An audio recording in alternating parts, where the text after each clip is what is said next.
on, guys? Welcome to another episode of Bro History. It's Henry Zamota and Anthony Fauci. How's it going, Anthony? I'm good, I guess. I'm just fucking with these filters right now. Hello, numbnuts. You guys are social distancing, right? I guess so. Listen, you fuckheads. Remember, 6 feet apart. Yeah, so I'm with Danny Abdel-Jabbar, and today is the first time we're trying out live streaming. So normally, we would spend some time together to talk about what we want to talk about on the show. There was none of that.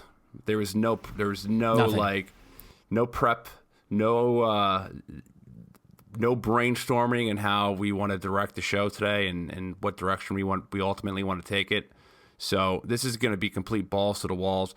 We were briefly texting today and yesterday about things that we may want to talk about, but we did not follow up with each other. So I'm just going to give you a fair warning. This episode's most likely going to become a shit show.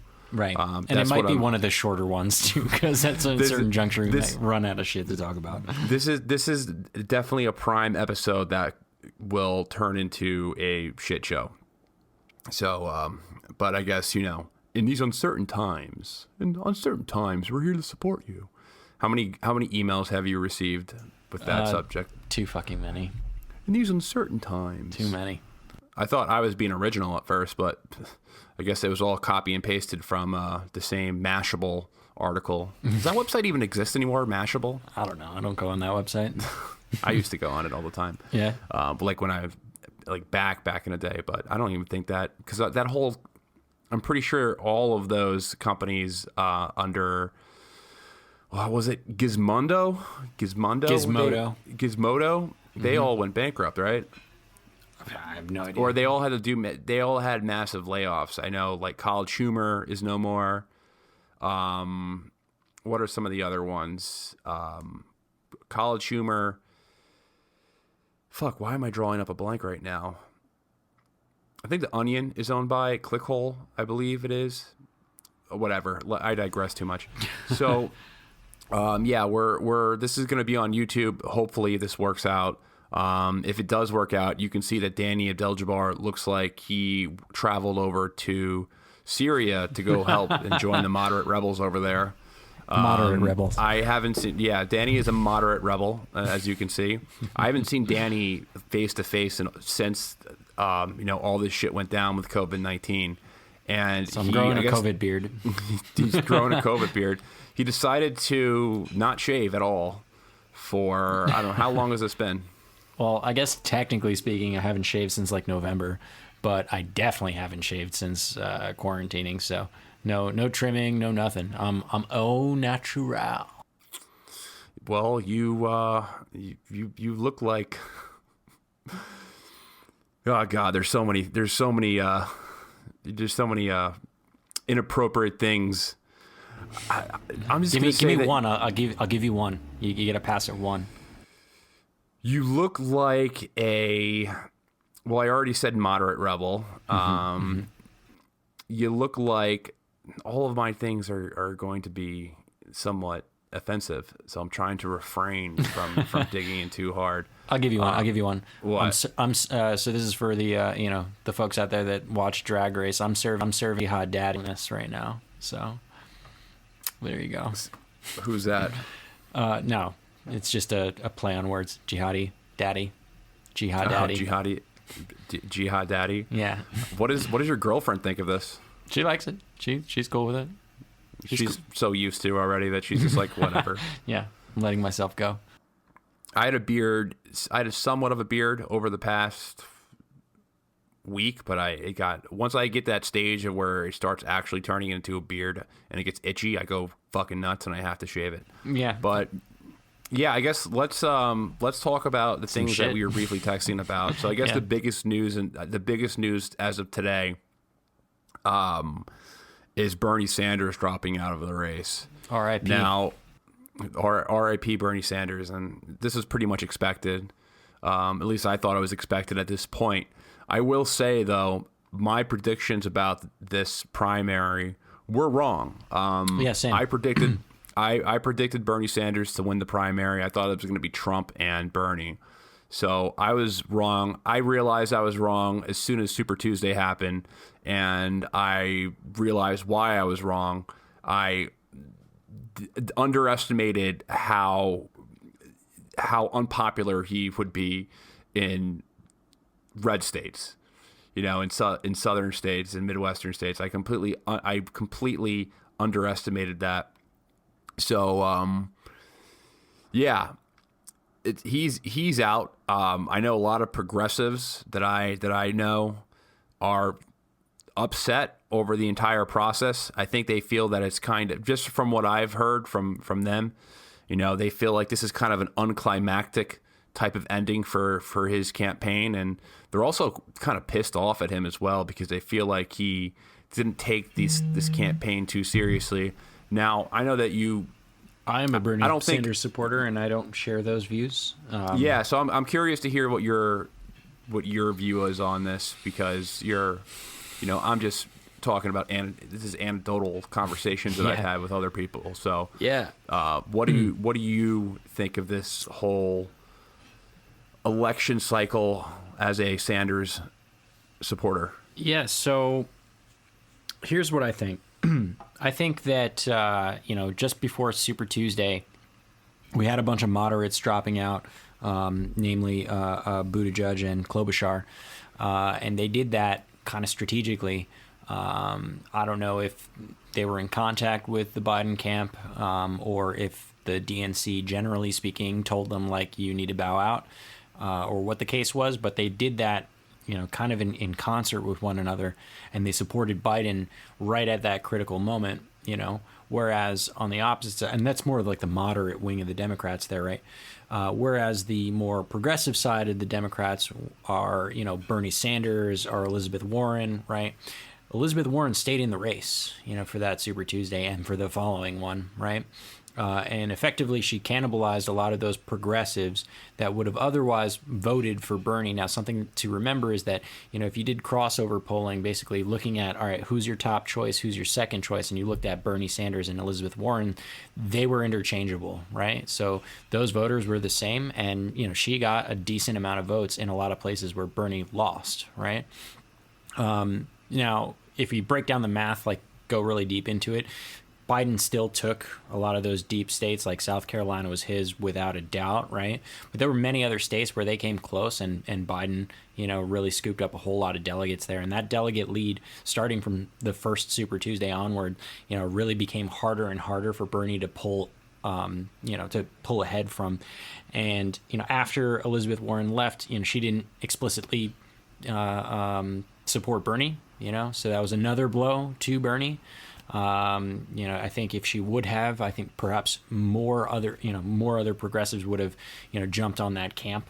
I think a lot of her supporters ended up kind of split in that respect, because there wasn't like that full-throated support of Bernie. And I think that had something to do with, the complications that they had on the campaign trail. They got into some arguments about some stuff that I won't go into now. And then ultimately we have coronavirus, which kind of changes the game for everything, right?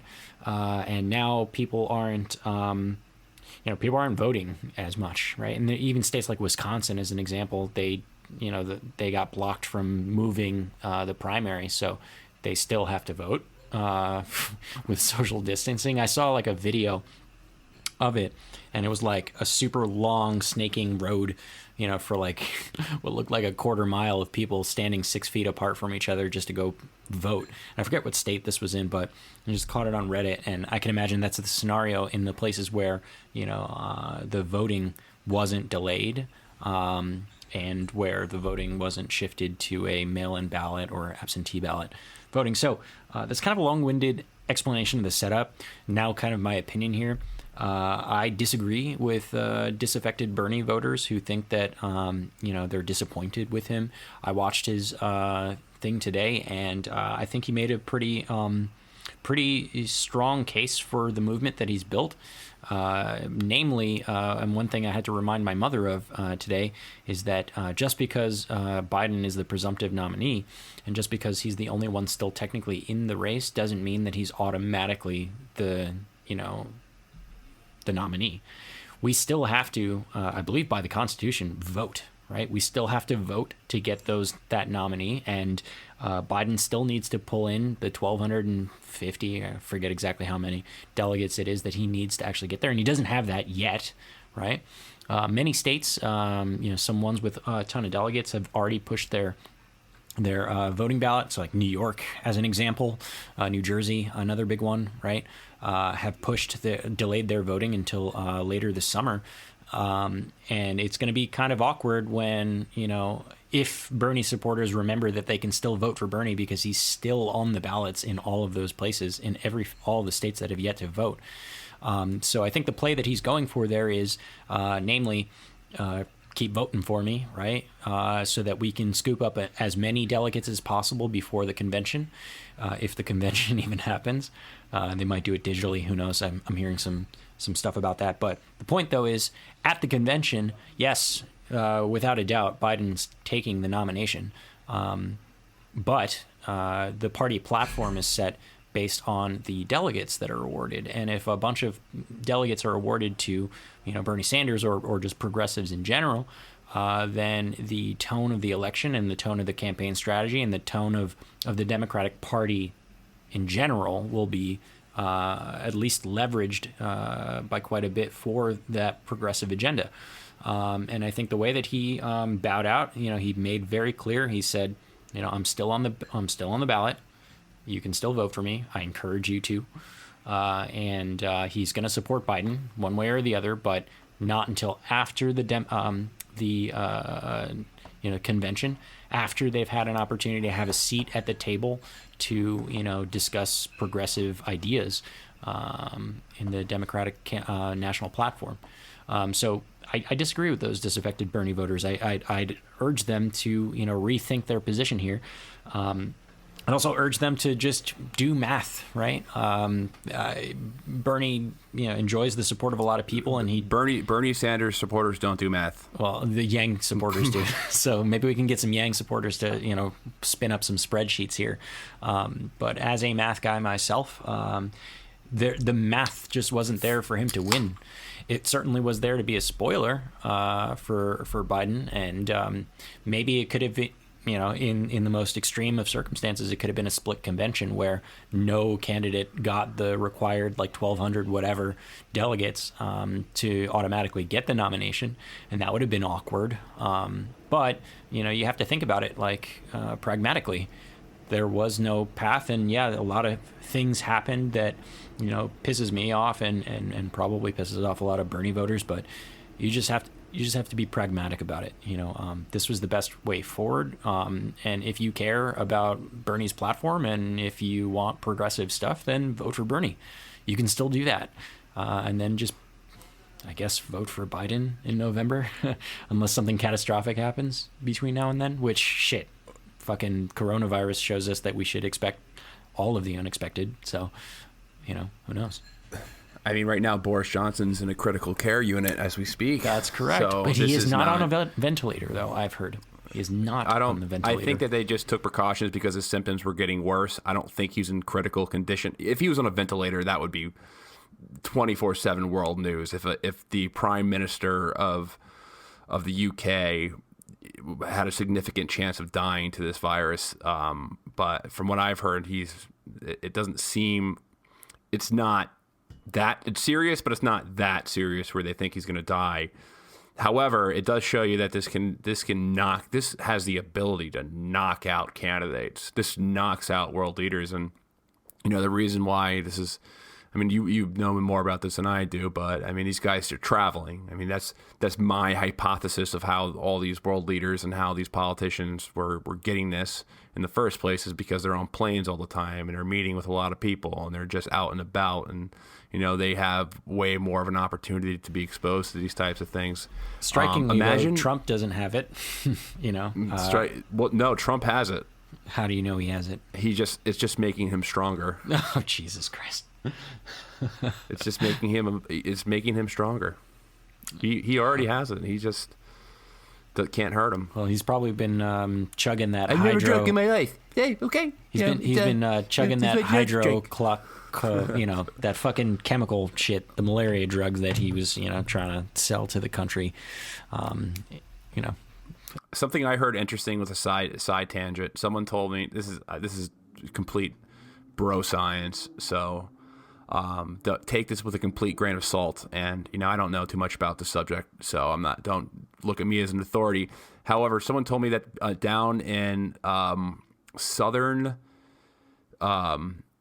countries that are close to the equator that have a high percentage of malaria, since people are used to taking anti-malaria drugs, that is preventing these tropical weather countries from having as large of an outbreak. Yeah, that's a load of horseshit.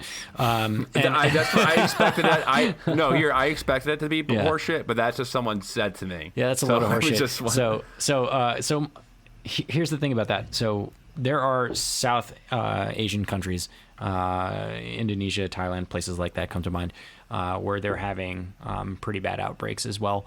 But the reason why they go under the radar is obviously because major countries like the United States and shit are, overwhelmed by it. So we're dominating the news about it. That's why you're not hearing a ton of it. But more importantly, places like that, and we already had the conversation about, Africa and how impoverished it is, they just don't have enough tests. They don't have enough capacity to test enough people to figure it out, right? To show that they have a bad problem.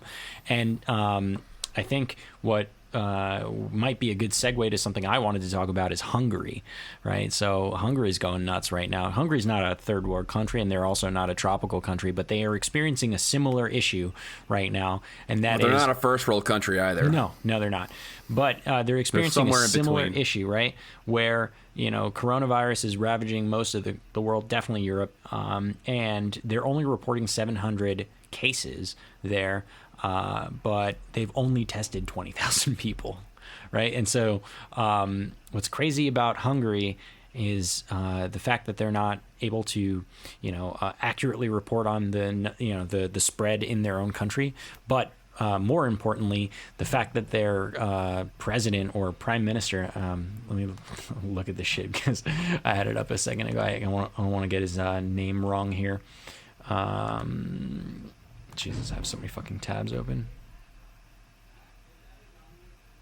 Okay, so the Prime Minister Viktor Orban, right, just recently got powers by his parliament to rule by decree indefinitely to do stuff with the coronavirus. So, yeah. We were just talking about dictators. Yeah. So... and so this poses a problem, coming back to that original statement, because this guy Orban is basically becoming a dictator. I don't think it's unfair to call him a dictator at this point right now, because he's taken on unilateral powers to do whatever the fuck he wants.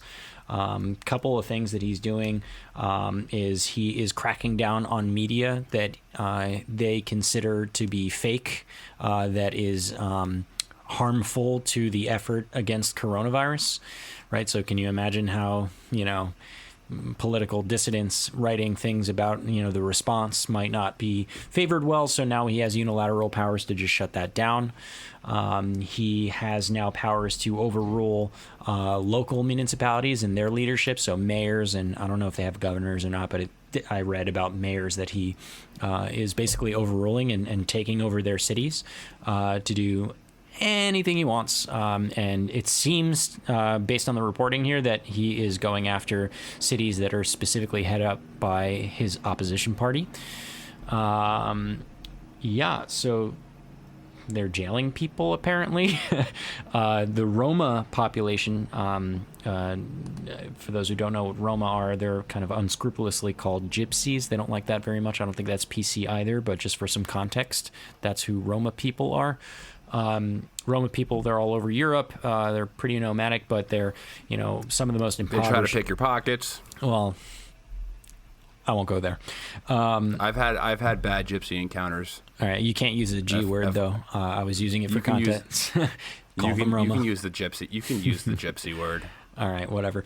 The point though is that they tend to be among the most vulnerable in their populations. They're a pretty big diaspora across Europe and Central Asia, and right now in Hungary, a lot of these Roma people are suffering a lot. Many of them live in close quarter situations. That's part of their culture, but also kind of a symptom of the kind of impoverishment and the discrimination against them as well. But now a lot of these workers are being laid off targetedly, which is a lot of people are calling out the human rights abuses there. This guy Orban doesn't like Roma people. So one of the things that he did was block basically there were some issues in Hungary with school segregation, right, where they were forcing Roma children not to go to the same schools as other Hungarians. So they were like forcing segregation there, and there was a pending lawsuit going through to basically award damages to the families and of those children who were affected by it, and he shut that down. I don't know what that has to do with coronavirus, but that's part of the abuse of power that he's exhibiting right now. And what's crazy is now that 13 European nations have signed like a scathing letter. That's how they do it in Europe. Not directly calling out Hungary, which is super interesting. I guess they're not trying to stir the pot too much, but they want to make a statement. Basically saying like, don't take advantage of this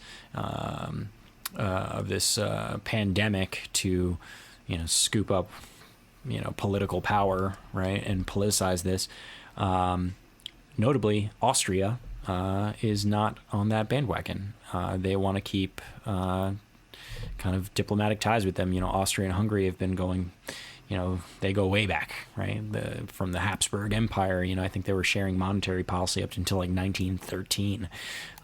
So they're trying to keep it diplomatic as possible, so they didn't join that letter. But shit's going down, man, in Hungary right now. There's a de facto dictator that can do anything he wants.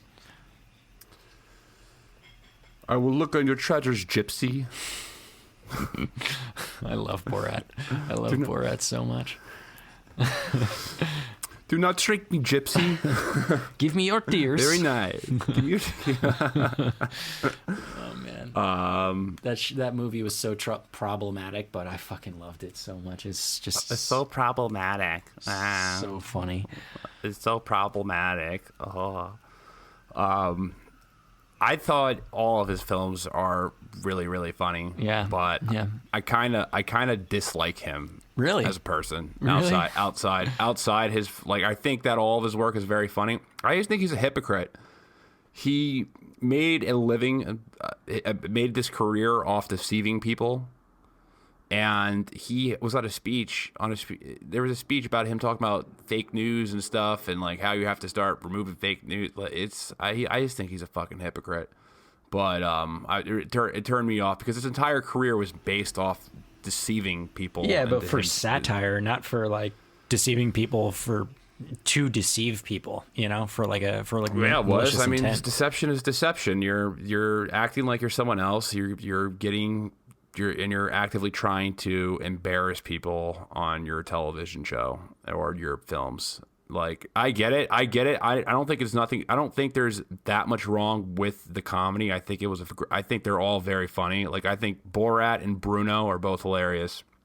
But I don't know. I just didn't like that double standard he set for himself, talking about censorship on Facebook, and he himself. I can't really speak to that because I didn't read what you read, but just thinking about it out loud, as an example, when people put out fake news about coronavirus, specifically like in Iran, a lot of people bought into some fake news spread on social media about drinking methanol, right? And 100 people died in a day because it's called Darwinism. Well, I think that like him pretending to be like fucking a Kazakhstani reporter and making people look stupid on camera is one thing, but saying bullshit about fucking snake oil cures to a legitimate crisis and killing people and having people die from that. Those are two different things. I don't know. I feel like there's some gray area. Once you censor one thing, you can censor anything.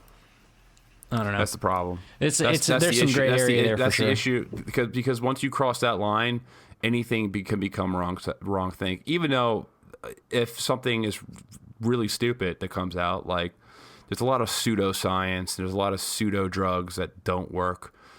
If you start censoring one, if you start censoring one message or one point of view, then that opens the door to censor anything that you don't like. And that's the major issue. Like, there's a lot of retarded conspiracy theories coming out right now. There's a conspiracy theory about 5G, like the dangers of 5G. Did you hear that? Yeah. By the way, like before we get into that, 5G causes like radiation, which will cause you damage. Like, well, I mean, everything. There's so much radiation happening, right? Like, we're sitting in front of a Wi-Fi device, and like, fucking. There's radio waves everywhere in both of the rooms that we're talking in right now, and we're getting bombarded. The funniest conspiracy theory was that some people are cooking up right now is that 5G caused coronavirus, and I'm like, whoa! I'd like to see that. Did you hear in the UK that there were people burning towers, cell phone towers? That's fucking stupid. That's fucking stupid. Objectively stupid. But regardless how dumb that is, if you started censoring that type of stuff or started removing all of content, like all that from the internet, that really just gives somebody the authority to remove anything that they don't like under the guise of that being either pseudoscience or unintellectual, when there are subjects that are up to debate and that are controversial. So what if something that is controversial, not pseudoscience, there's contention among people who study that, what if that is removed from the public forum? That's the issue. It's like once you censor one thing, that anything could be censored, everything could be censored. So you got to pick and choose. Regardless, there's a shitload of misinformation. I mean, dude, I'm watching Fox News or watching CNN, any mainstream news outlet. Commercial after commercial is a pharmaceutical company. Commercial after commercial, just fucking drugs. Just drugs. Ask your doctor about Xeljanz. Ask your doctor. That's all. Zoltans may cause excessive sweating, heart failure, anal leakage, feelings of anxiety, suicidal thoughts. But ask your doctor. Like, since when do you ask your doctor about medications? Like, I always thought the process of seeing your doctor was you go see your doctor and they tell you what to take, and then they're like, okay, doctor, I have this problem and this problem, and what like, how do I solve it? And they're like, okay, well, I'm gonna write you a prescription for this drug. That's every single doctor, every single time I've been prescribed medication, that has been the process. I've never gone to my doctor and like, hey, I was watching this commercial on Viltrinicinis, and it said that my dick would grow bigger and I would have more confidence.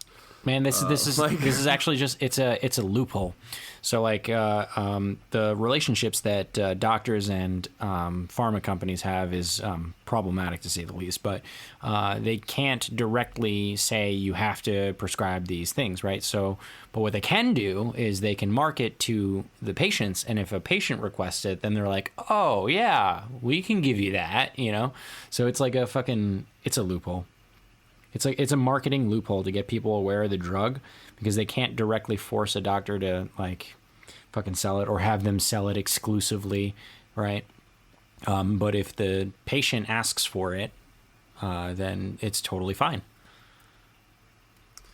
It's ridiculous. And all these psychotropic drugs that are being prescribed to people, it's not healthy. It's not, I would just go as far as saying it's undermining, just people's general health in this country.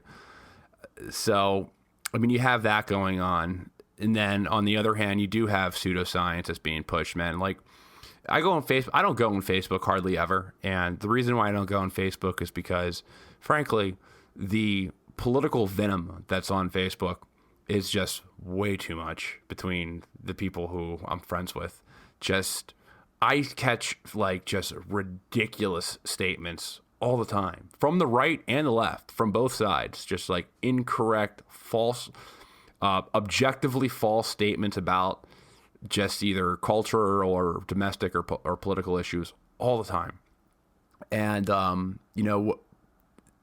I don't enjoy stumbling across that, or I don't enjoy reading the comments, but I mean, people have the right to say whatever the fuck they want, like if this rumor is started from some fucking, dumbass in their basement, and it somehow goes viral and disseminates, like, you still don't have the right to limit their ability to, to put out shit. It's up to the public to be able to identify that. And the mainstream media engages with propaganda as well. Like, there's so much propaganda that's out there. Yeah, naturally. I mean, how do you think we got into the Iraq War? I don't want to go through everything, but like the Iraq War was sold off propaganda lies. There's a lot of things that are just complete propaganda that come out and that are broadcasted on CNN or MSNBC. Ask your senator about Operation Iraqi Freedom. Ask your senator. Like, they use fake fucking videos to like show violence that's going on. Like ABC showed a fake video. They showed a video of like a gun show to show fighting in Syria between Kurds and Turks. Like, what the fuck? Like, how did that even get by?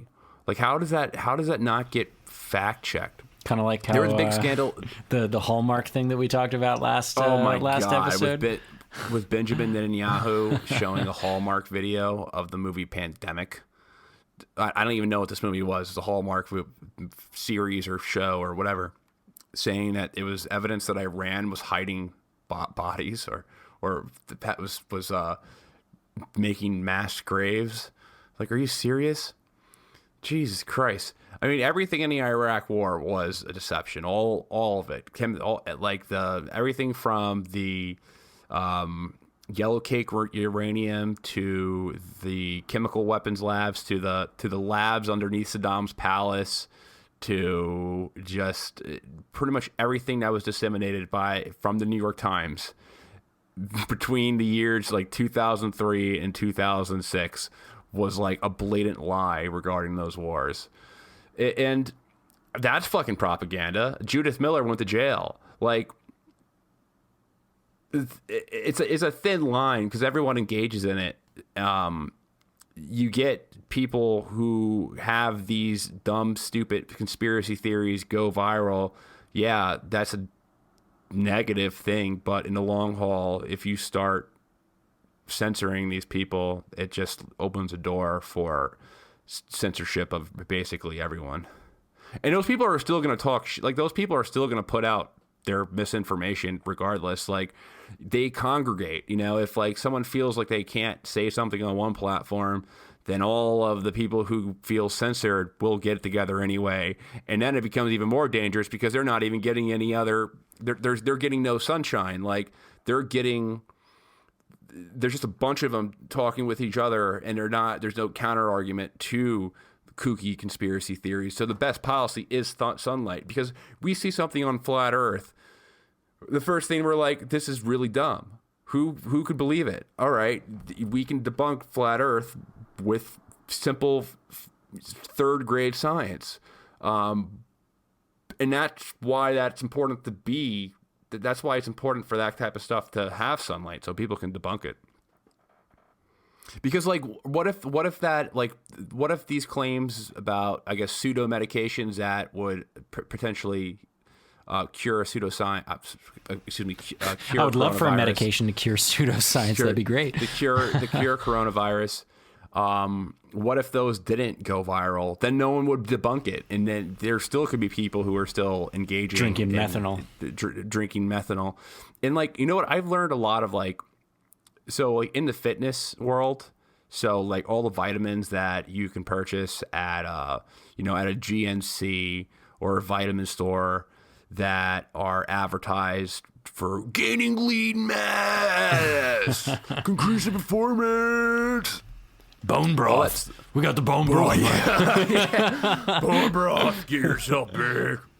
A lot of that shit is complete bullshit. Like, I actually have taken creatine, but like, Oh, I the have times too. I've It's like taken fucking crack. creatine, It's weird. It's you weird. react to it like crack. Yeah, dude, Are heart you sure it wasn't crack? palpitations. Did you Like, smoke it no, with crack. no. They cut it. They use that to cut up drugs. Creatine, really? Yeah, you could pretty much anyone with any white powder, they'll use to throw it in with some cocaine just to cut it up. I've and make it way more. never engaged in the cocaine before, so I don't have any. I don't have any experience there. It's just the type of the fitness studies that they release with a lot of these fat burners. Yeah, I mean, all of the whole like supplement market nonsense, all of it is bullshit. It's all horseshit. All of like it. they show you, the supplement market will show you this drug. Like, let's say it's a fat burning pill, like a hydroxycut. Mm-hmm. They'll show you like a 320-pound fat obese man, and they'll be like, after hydroxycut, this guy became Ben Affleck in Fight Club, or no, excuse me, Brad Pitt in Fight Club. Like, it's the before and after pictures are just like ridiculous. Like, no, this guy did not. This took years, and this guy was probably on drugs or like real drugs, like steroids that you can't get on GNC. Those work 100%. Funny That's enough, why they're illegal. Funny enough, the World Health Organization, had some guidelines for coronavirus about like what you can do and what you can take for symptoms of coronavirus, and initially it was just like just go to the doctor and just take like these over-the-counter drugs or whatever, and then China pressured them into putting traditional Chinese Eastern traditional medicines on there, which is also a load of shit. Completely unproven by Eastern science. traditional medicines. Like, drink this herbal tea and you will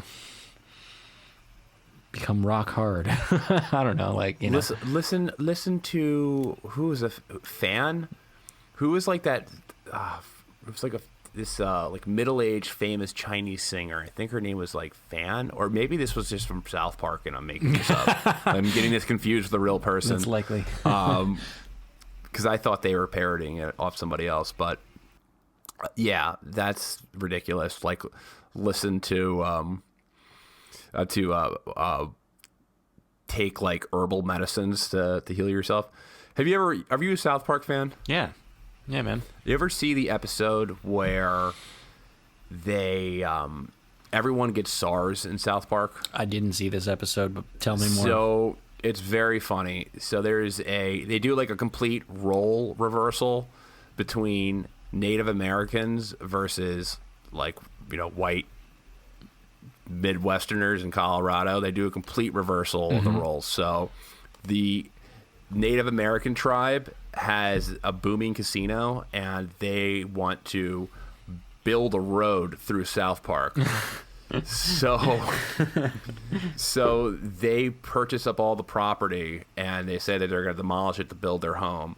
So it's like they're kicking the white Americans off their land, and the way that they talk is like they're like General Custer. Mm-hmm. There's one part where the Native Americans give them blankets full of SARS. Jesus.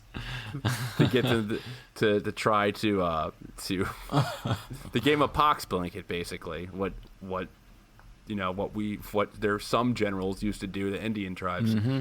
And the cure for it ended up. So I think one of the casino owners, his son ended up getting it. So he was frantically looking for a cure, and he was trying all this like, this Native American like herbal spiritual medicine, and none of it was working. So it's like, we need to go to the white man doctor, and the white man doctor is like, the cure for SARS ended up being chicken noodle soup and like penicillin or something. Just chicken noodle soup and penicillin. And it's like, we can learn so much from this culture. It was very funny. Yeah, it's tough, man. But yeah, back to some topics. So I want to let's go back to Bernie Sanders, because I still want to talk about that. So what do you think about as far as him being cheated out of the election? Because a lot of people, and this has been like kind of a common narrative that's been going on, is that Bernie was cheated the second time from the DNC primary. So first, which was pretty transparent, Bernie was cheated out of that election. Do you think that the same thing happened here? No, I don't. As much as I agree with you on that. As much as I'd like to, because I'm still a little butthurt about the fact that he's not going to be the nominee.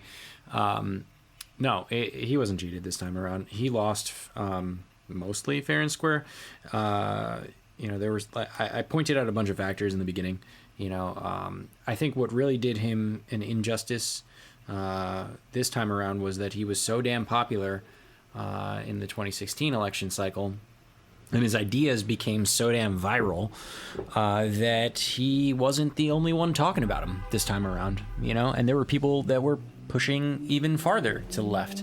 UBI with Andrew Yang comes to mind, but, also Elizabeth Warren's platform was, very, it was hard to distinguish between the two if I put line items out, between Bernie Sanders' proposals and Elizabeth Warren's, So he wasn't a novelty anymore, right?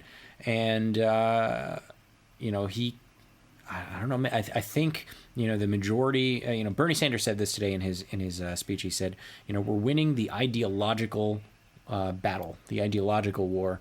And in many respects, I actually do agree with him. I think a lot more people are coming around to quote unquote socialism. I mean, we just dropped $2.2 trillion to revitalize the entire economy because of this pandemic, and suddenly we're about to get some checks in the mail because obviously the government decided to shut down everything, so they have to pay for that. But the whole idea of socialism or like social welfare projects, I think, is not so scary an idea anymore, at least among the Democrats or the left more broadly speaking. I don't think he lost. I don't think he was cheated. I just think he was deluded. Not delusional, but like diluted. Like there was just too many progressive voices that were saying similar or even more progressive things as he was. And so it was hard for a lot of people to unify around Bernie Sanders' messaging because he just wasn't the only person saying it, right? And I think that was to his detriment in that respect. And again, to point out the fact that Elizabeth Warren didn't drop out and endorse Bernie Sanders really, I think, put the nail in his coffin there, because he certainly would have had maybe he wouldn't have won, but he definitely would have had a stronger fighting chance if those folks had been behind him. Not only did she not endorse him, but prior, she slandered him. Yep. She slandered him. I don't think that he said any of those things to her that she was talking about her being, him saying to her is like, a woman can't be president. Like, I don't believe it for a second. I just don't. I don't believe it. But I feel like the progressive wing, and I mean, you're way more in tune with like the progressive wing Democrats than I am, but I felt that the progressive wing chose Bernie on that over Warren. Well, yeah, I mean, he lasted longer, didn't he?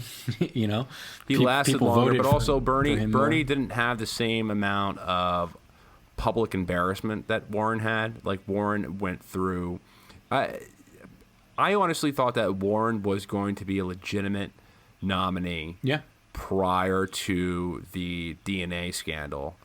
I really did think that she was going to be the toughest opponent for Trump coming up in 2020. And, you know, among the left circles, though, that wasn't like a big thing. I mean, maybe coming from outside of the, you know, that spectrum, that sounds like a big deal, but, you know, almost nobody in the left is talking about that.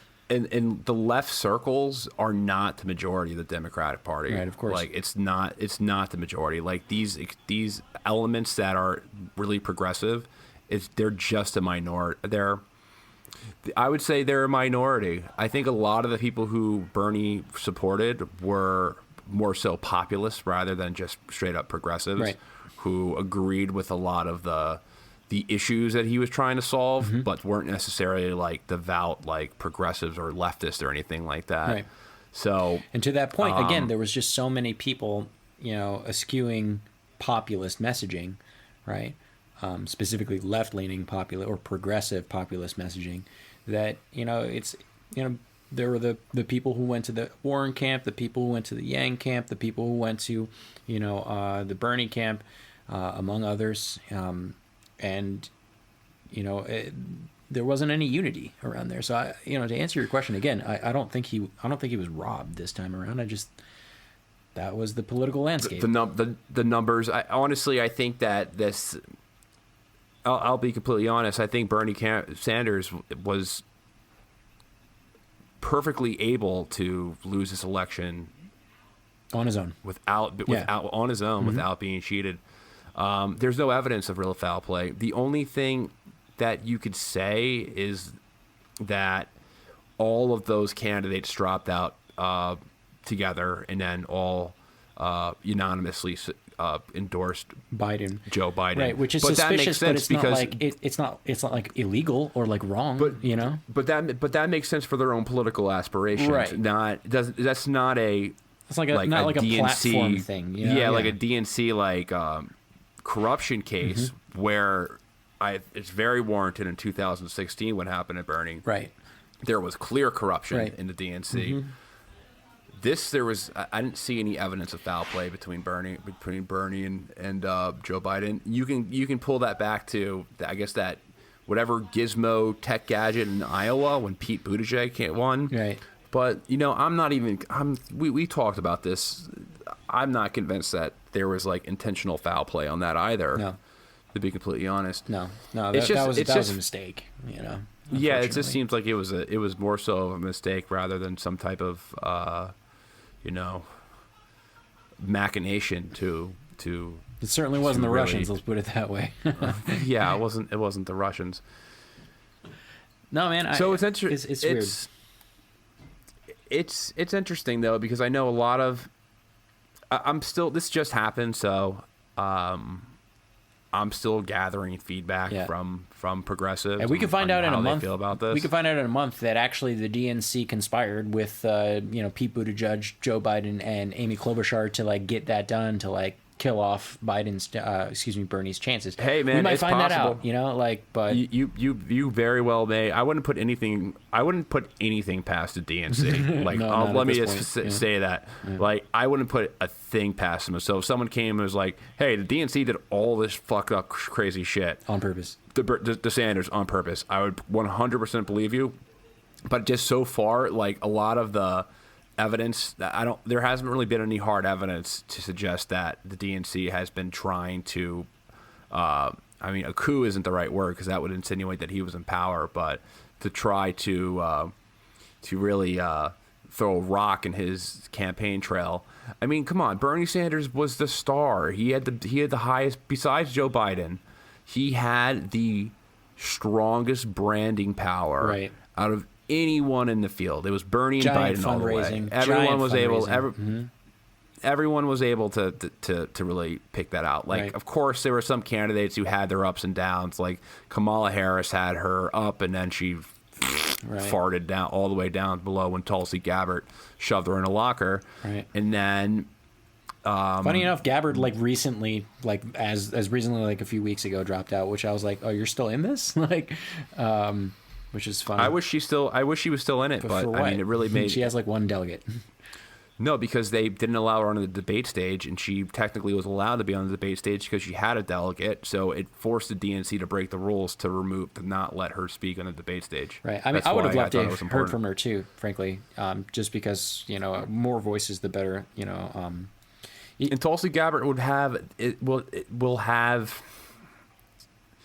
The reason why Tulsi Gabbard didn't have high poll numbers is because the media, whenever they addressed her, it was either in a malicious manner or they just straight up ignored her. They gave her the Ron Paul's treatment. Right. And the reason why is because she is anti-war. Right. Or at least she's more anti-war than the other candidates who are running. She was the only one who legitimately ran on foreign policy. Yep.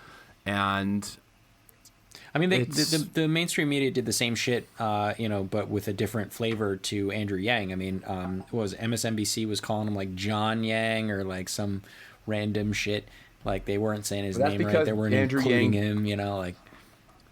The thing about Yang is that Yang didn't have a political career prior. Yeah, but still, it was just the way that he was running on just was... like, oh, he's just like a guy who doesn't wear a tie, and he didn't have that branding power. Like Trump didn't have a political career, but Trump was a celebrity. Yang Gang was very strong, man. I disagree with that. You don't come out of the gates saying if the Yang Gang was come out of the strong, gates saying I'm going to give you $1,000 a month. He was that guy. Like in the same way that Bernie in 2016 was like, well, we should have universal health care as a human right, and how he was saying that college tuition should be free. That was the fucking crazy shit that crazy Bernie Sanders was saying in 2016 that now, like, more than half of the Democratic nominee contenders this election cycle basically embraced, right? Watch this, 2024, whenever the fuck we're doing this again, those ideas are going to be just commonplace. You're going to see universal basic income come up a lot. And I wouldn't be surprised if universal basic income comes up as a more common thread in this election cycle, especially right after the coronavirus pandemic. I think a lot of people are going to be warmed up to this idea, and I think it's not just going to be a left-leaning thing anymore. But the point that I'm trying to make here is that Andrew Yang had branding power. He totally did. It's just he was the Bernie of 2016 this time around. Everybody thought his ideas were too crazy until we had a pandemic. All right, so Bernie's ideas are not new at all. Like no, they're not. He didn't come out with like these new like, oh my god, this guy is changing he's breaking the wheel. Like his ideas are very, very much normal socialist leftist ideology. Yeah, like that's what it is. It's not.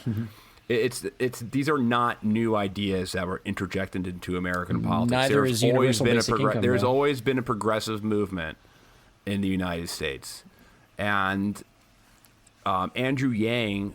Universal basic income is not new either. It's not a new idea. It's not a new idea either. But it's not. But nobody has been talking about. I know exactly where you're going to go with this, and I love this transition. But before you jump there, I just want to say, nobody's been talking about it in modern political, discourse in the U.S.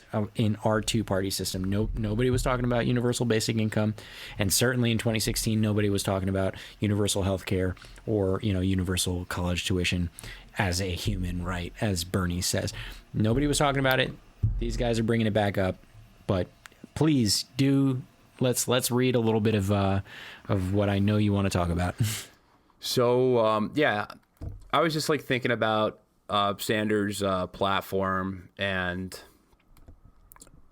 I remember reading about Huey Long a couple of years ago, and the platform seems pretty similar. So I want to read this, and you tell me, who is this from? Or you're a better Bernie Sanders. You do have a way better Bernie Sanders than I do. So can you just read like something from this speech I showed you? It's called Share Our Wealth, the Share Our Wealth program. Like, who do you think that's from? Like that sounds like a Bernie Sanders agenda, right? A Bernie Sanders millionaires bill. And billionaires. Let me try and find a good part of this. If you know the section that you want me to read, I can. But I'm just scanning through to see if I can find a good spot.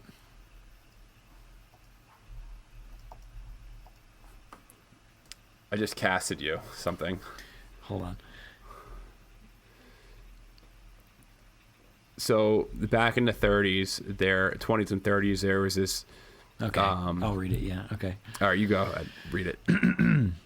I contend, my friends, that we have no difficult problem to solve in America, and that this is the view of nearly everybody with whom I have discussed the matter here in Washington and elsewhere throughout the United States, that we have no very difficult problems to solve. It is not the difficulty of the problem which we have, it is the fact that rich people of this country, and by rich people I mean the super rich, will not allow us to solve the problems, or rather the one little problem that is afflicting this country, because in order to cure all of our woes, it is necessary to scale down the big fortunes, that we may scatter the wealth to be shared by all of the people as a human right. Sorry, I added that last part, but... It sounds exactly like... that sounds like something Bernie Sanders would say. So no, that wasn't Bernie Sanders. That was Huey Long, the governor of Louisiana, in the 1920s and 30s. He was a very far left-wing populist who was planning on running against FDR within the same party, but was assassinated prior to the election. So he never got a chance to run. But he was pretty popular, and he was suggesting very extreme measures.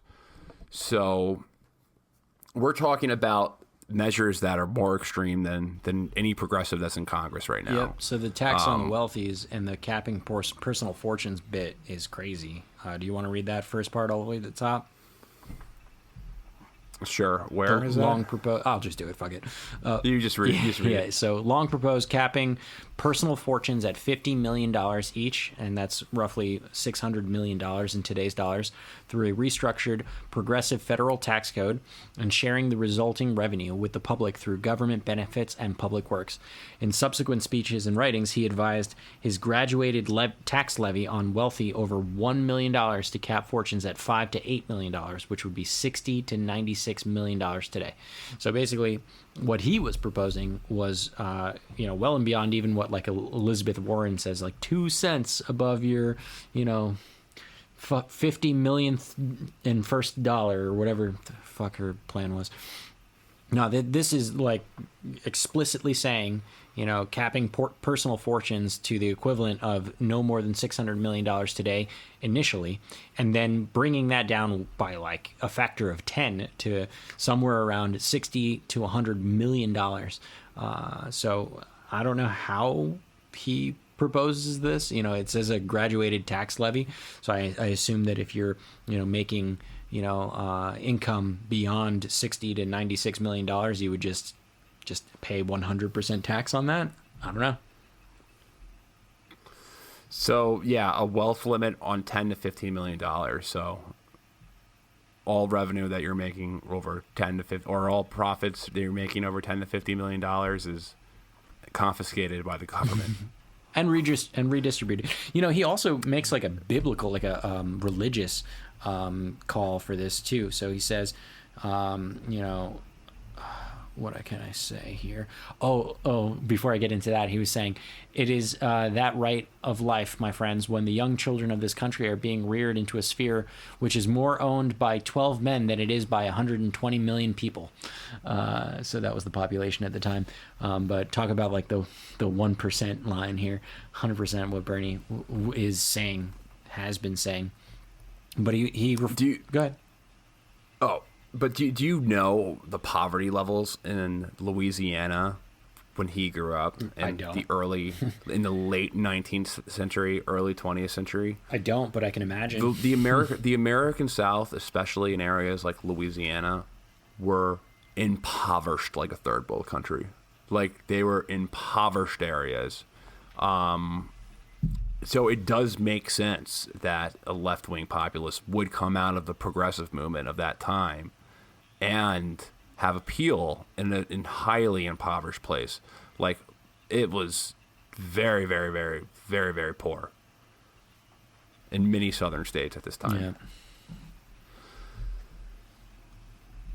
Yeah. I mean, it's crazy because I don't really love what Huey Long is writing here. I don't love the idea of like just Well, he was a arbitrarily populist, like capping Huey things like Long. this. But So, all right, you ever see those you may have seen this in a movie before, where there's like a politician speaking in a microphone in front of a group of people, or they're making like a public speech in front of like a group of commoners at like some town, rinky ass town, or in front of a factory or something. That's Huey Long. That Huey Long was the guy who did that first. He was like that kind of demigod in some sense, like this kind of like demigod left-wing populist who would rally the workers up and like the super rich are taking advantage of you, and he was that guy. He had these radio broadcasts. He had this. I think this speech, a Share Our Wealth program, was broadcasted on the radio. So he actually kind of pioneered a lot of like kind of political campaigning techniques. He's an interesting guy. I would read more about, if you're going to read about the progressive movement in the United States, I think he's a good guy to center your reading around, just because he had a lot of contact with other left-wing progressives as well. But take in mind, the progressive movement wasn't just a discriminate to the DNC, the Democratic Party. There were progressives who were Republican as well. So there were progressives on both sides, but a lot of the real radical ones were on the DNC, were Democrats. But again, the progressive movement back then was more like the Labour Party, like in Britain, I would say. Like the Labour Party in Britain, it makes our left-wing parties look like kind of pussies. Yeah. But there's more of that kind of like hardcore kind of like leftist worker type attitude, rather than, because the majority of, I don't like throwing people in categories, because everyone is pretty different when it comes to their political opinions, I feel. And most people are pretty middle in the road within the United States. A lot of the progressive movement, though, I don't want to say the progressive movement, because I actually don't align the identitarian movement with the progressive movement. I don't think they're the same thing. And when I say the identitarian movement, I mean like as a Chinese man movement, as a black man movement, as a transgender movement, like the movement like that really focuses on like your racial or biological category. I don't group progressivism and that monstrosity into the same category. I think they're two separate things. I think there's a lot of good leftists who don't kind of adopt those identitarian philosophies where, that like really turn into segregation at the end of the day.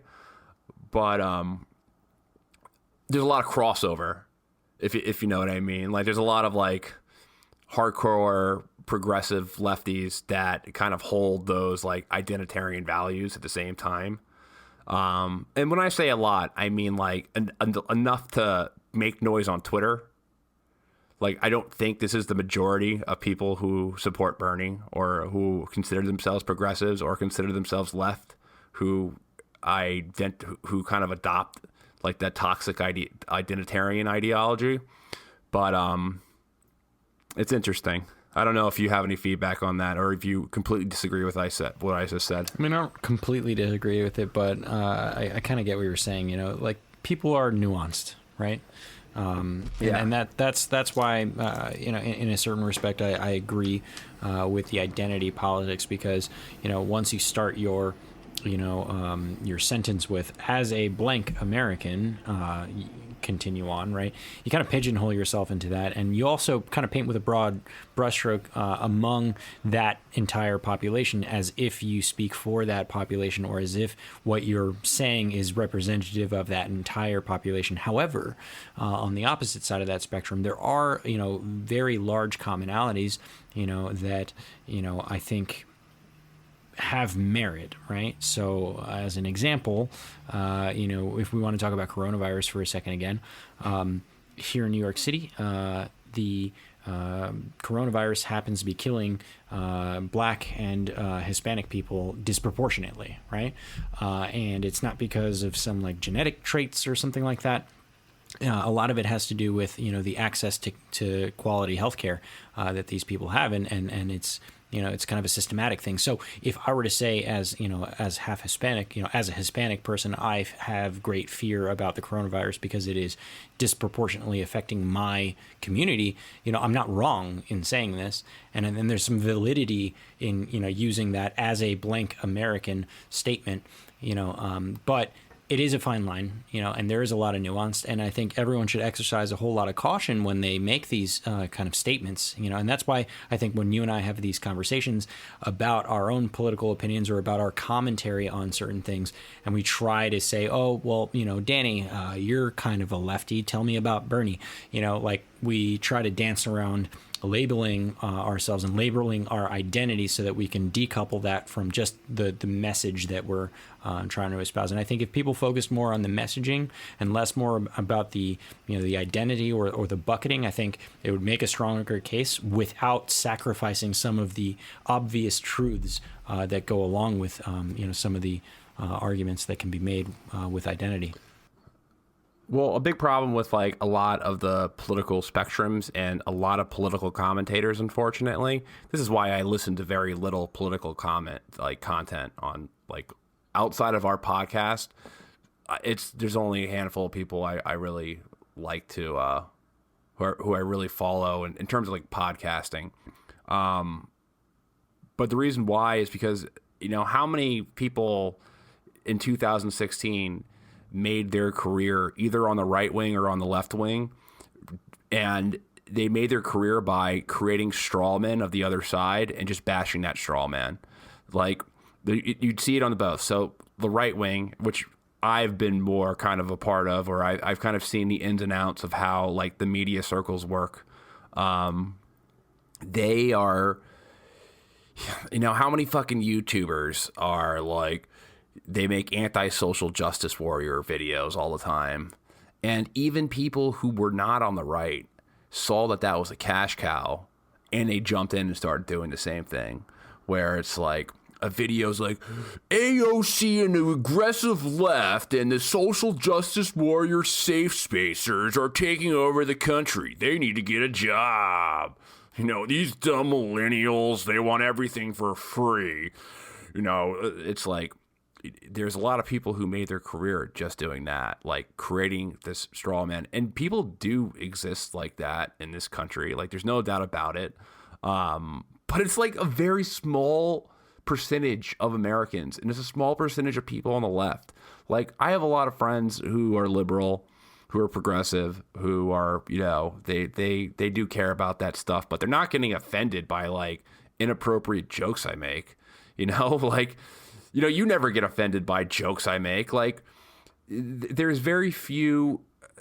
That is a minority of the populace of you know, people who consider themselves Democrats. I mean, a lot of this is like the remote nature of it, though. Like a lot of the outrage to, you know, say jokes as an example, has to do with the fact that they lack context, right? So people no longer appreciate satire or you know, kind of joking in the way that it was in the past, and also in fairness, you know, from the opposite side, I think a lot of joking and a lot of satire is bad natured, right? It is true that people will make jokes that are intentionally hurtful or intentionally, you know, geared towards, you know, upsetting people, but because, you know, a lot of this is transmitted, you know, through the internet or, you know, through tweets or YouTube, whatever it may be, you know, it becomes very, and the volume of it that we see, it becomes very difficult to differentiate between, oh, he's just fooling around, he doesn't actually mean that, to, oh, he's a dick and, you know, he's saying some shit that he probably shouldn't say or is hurtful to people.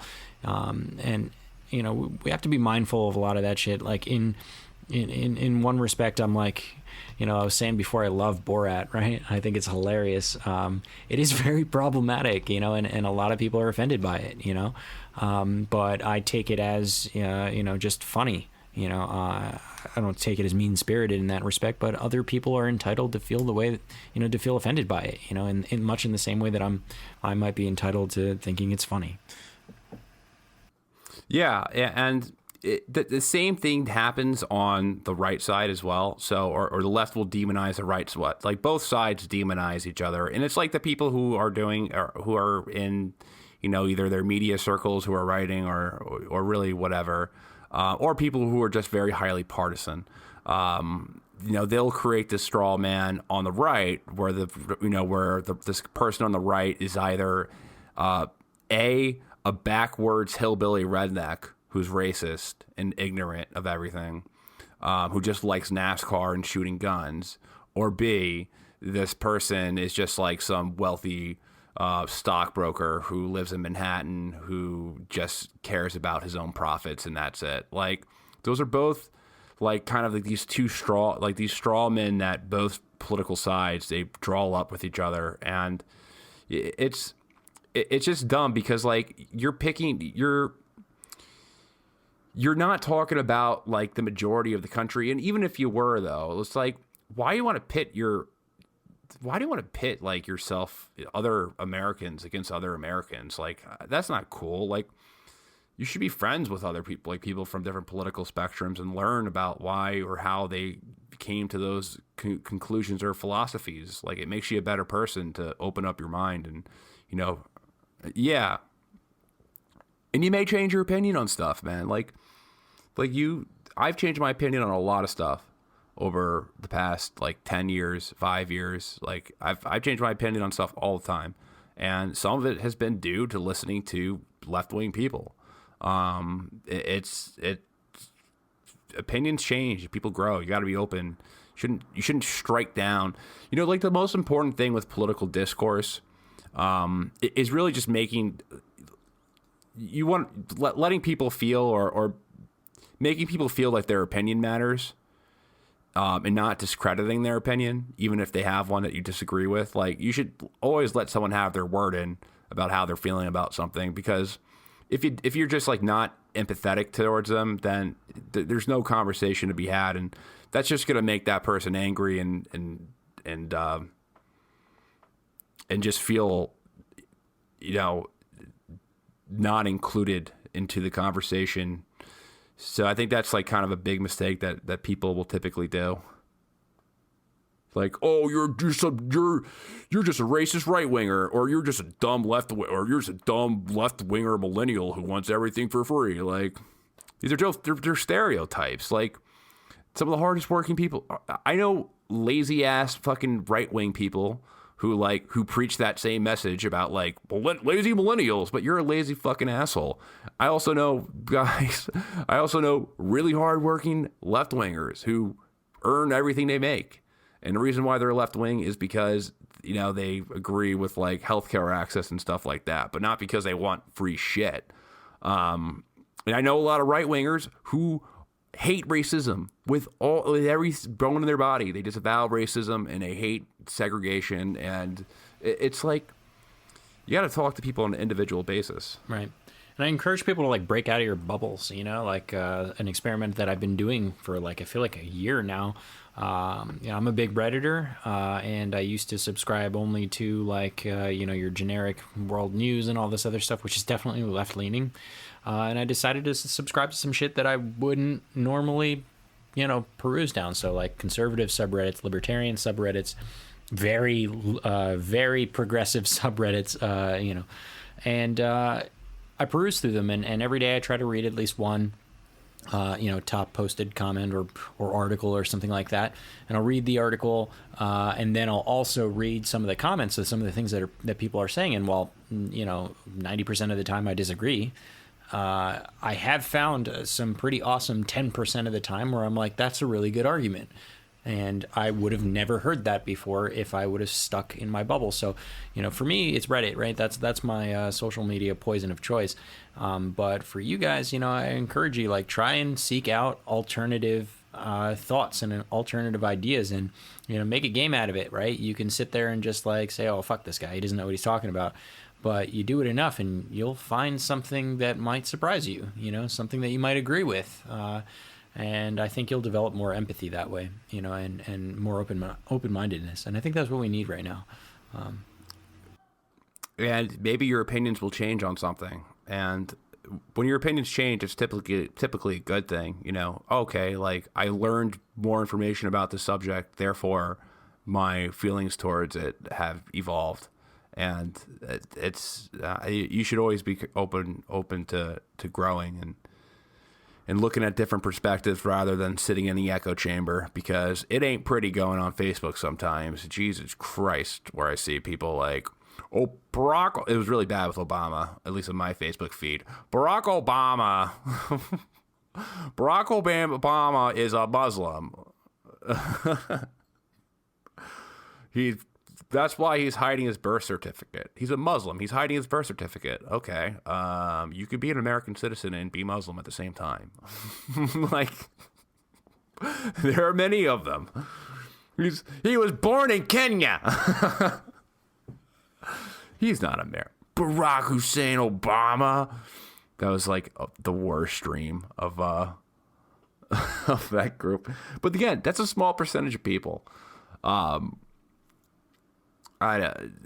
think a lot of like the political tribalism is over exaggerated by social media. It's over exaggerated by news outlets, because people seem to get along like outside. I don't know. I've never witnessed like an Antifa raid, or I've never witnessed like a clash between right wing and left wing in this country with my own eyes. Like, I've never listened to a fight like, hey, you right wingers, I never witnessed like the brown shirts. You know what I mean? Like, I mean, our experience is unique. We live in a very cosmopolitan city. We live in a place where, there are people from all over the spectrum. We live in a very liberal city. Well, actually, there's a lot of everyone here. There's a lot of everyone here. It might be, a majority liberal, but there's a lot of everyone here. And as New Yorkers, we, even if it's not from a political spectrum, definitely from a racial or a, ethnic or even a cultural perspective, like we are every day, forced to interact with people from all over the world, and deal with it.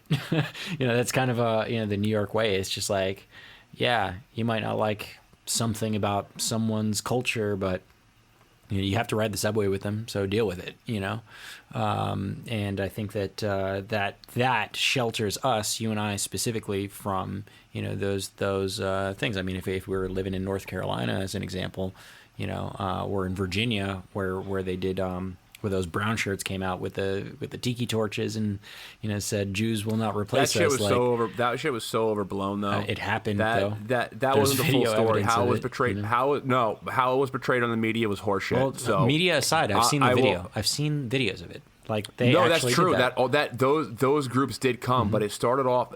So the Charlottesville protest, it started off as a protest to protect the statue of Robert E. Lee. What happened was that all these white supremacist groups, all these neo-Nazi groups, they were shipped in from different states. Those people weren't from Charlottesville, and they subverted the entire the entire movement. Sure. Like these people, the people who started the movement to protect the statue, generally it was just all about Civil War history. It wasn't about racism or anything like that.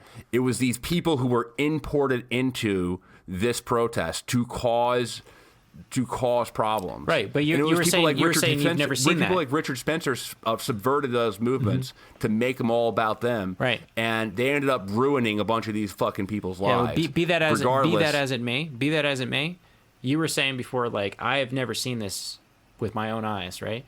And part of it is because we don't live in areas where shit like that pops off. This shit doesn't happen. This pops off very rarely in this country, though. Like that was national news, the Charlottesville riots or whatever you call it, the Charlottesville protest or rallies. I mean, it was national news for days. It was disgusting. Someone died, and it was disgusting. It was imported or not, what they were off-putting. Imported or not, what they were saying was disgusting and unlike.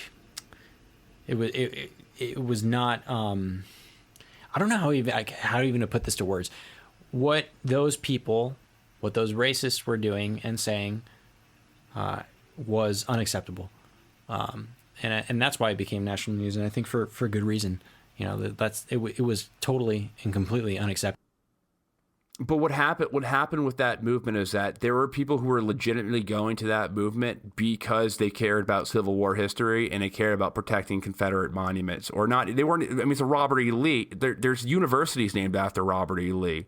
Like Robert E. Lee had a career as a patriot prior to the Civil War. Yeah, I mean, there's like real strong arguments against that shit. Like, there's no Adolf Hitler University. There's no Adolf Hitler statues. There's, you know, like shit like that. Robert, are you comparing Robert E. Lee to Hitler? Not intentionally, but I'm trying to make a point. You know, because you can argue because there's another view on the Civil War about that conflicts with the mainstream history that we learn in school, and it's not racist if you think that the North invaded the South. Maybe we should cover this. It's not racist to believe that the war had a lot more to do than just slavery. Yeah, I mean the economics of it. Right? There's a lot of nuance that goes on within the Civil War. A lot more. A lot of it's economics. A lot of it has to do with taxation. Mm-hmm. A lot of it has to do with regional scapegoating and regional scapegoating in agriculture sectors in the South, which happens all the time. Yeah, but unfortunately, it wasn't about racism. It was about all of these things and racism. So it kind of fucking ruins the. It ruined it. Yeah, like the people who subverted that movement ruined it. Like people like Richard Spencer who subverted it, and they started doing this white identitarian stuff. They fucking ruined that movement. But that's because they're selfish fucking pricks. The majority of Americans across every political spectrum find racism really ugly, and they don't want anything to do with it, right and left. Like, I'd agree with you on that point. This is such a small percentage of people. I'd agree with you on that point, but you know, I think it says something that these niche small groups are able to co-opt and completely overpower the voices of all of these normal Americans, you know, as you say, that find this shit abhorrent. But it's easy though. They're not overpowering it. What happens is that they say let's just say that if there's 50,000 of them in this country, which is a very small percentage, who are really, really racist, it's pretty easy to form. First of all, a lot of them are banned off like normal social media platforms, so they all congregate into like their own kind of echo chambers where they don't even hear anything outside of where of what their political dialogue, and their dialogue eventually becomes mantra, and then it becomes dogma. That's how these guys are really created. A lot of them are people who are just kind of like, I mean, I don't know what their direct path is to becoming a white supremacist is. I imagine there's a lot of tragedy involved in it, to be completely honest. I don't want to play too much sympathy for them, but I mean, it's a fucking weird position to take now. Now it's weird because you're taking a stance that maybe 100 years ago it wasn't weird because it was pretty common. Like everyone back 100 years ago were pretty much racist assholes. But now it's like something that's so toxic and so publicly, it's so viled across the American public that in order to do that, there's got to be something like you are blatantly saying fuck you to society, and you're willingly being ostracized. Yeah, but there are levels of racism that I you know, there's nuanced racism that I think you're not, you know, taking into account. I think, you know, obviously not a psychologist, but there is unconscious bias that is a thing, right? And I think a lot of, you know, almost like light racism is just unconscious biases playing out every day. And, you know, while it, you know, by the extreme or the very specific definitions of the word, you know, some unconscious bias might not be considered racist. In aggregate, across millions of people who have unconscious biases, you know, what it amounts to is tantamount to racism across everyone, everywhere, right? We all have our unconscious biases, and when they start centering around specific identitarian or sects or groups, races, etc., we start seeing that. And while I might agree with you that there's probably a very, very small percentage of like overtly, outwardly racist people, there are plenty of average Americans who wouldn't consider themselves racist, but in certain situations might have unconscious biases that can be either perceived as racist or even categorized as racist without them even understanding that it is, right? Whether it be you're walking down the street and you see a black man walking across the way and you just happen to be more uneasy about it than if it was a white guy, as an example. And I think this is like a very harmless, maybe not harmless, but a very minuscule thing. It's an unconscious bias that you might have that you might not even recognize, and you might not even consider yourself racist, but maybe your actions as a result of these unconscious biases cause certain injustices against the people or the groups that you have these unconscious biases towards. And I think there is such a thing as institutional racism, whether overt or covert, that permeates a lot of areas of, our country. And there's a lot of economic injustice that goes on. There's a lot of, criminal justice injustice that goes on. I can rattle off stats and shit, but, I think, it's not a question that racism still exists, but, racism exists, in my opinion, on an institutional level, on an aggregate level, and maybe less so on an individual level, because I believe pretty firmly that, again, we live in a cosmopolitan area and we have to interact with people of lots of different races. So we become much more open, and people would call us liberal, to people of different walks of life, more so than folks that come from areas that are more homogenous. I think that on an individual level, if you take an individual person and you put them in a circumstance where they have to interact with people from, different backgrounds, that generally speaking, people are good and not racist, but again, unconscious biases as they are and institutional racism as it is, I think it's kind of a disservice to say that, that racism isn't a problem. I think it totally is. Hey, I agree that there is racism, but honestly, we can talk about this for another hour and a half, because I have a lot to say on this, and I just got informed that the YouTube audio isn't working on the live stream, so that's hilarious. So, sorry guys, but just got a thumbs up. Thank you. I guess we'll have to figure it out. But yeah, we're trying our best to do live streaming. The reason why I wanted to put a pin in it is because we're planning on doing an episode on this anyway soon, where I feel like we can dedicate the entire time to this topic. So let's continue the discussion there. Yeah, guys, thank you for listening to another episode of Bro History. If you guys can rate and review the podcast with 5 stars, it's very helpful for us to grow, and we will get to fixing on the technical issues on the good old YouTube. But it's our first time, so we're bound to make some mistakes, but we'll get it. All right, anything to say? No. Yeah, I think you put it the right way. And if you're a first time listener, only 40% of our episodes are shit shows like this. Usually we try to stay on. We have topics that we plan on hitting, but hopefully you enjoyed it. All right, peace. Peace.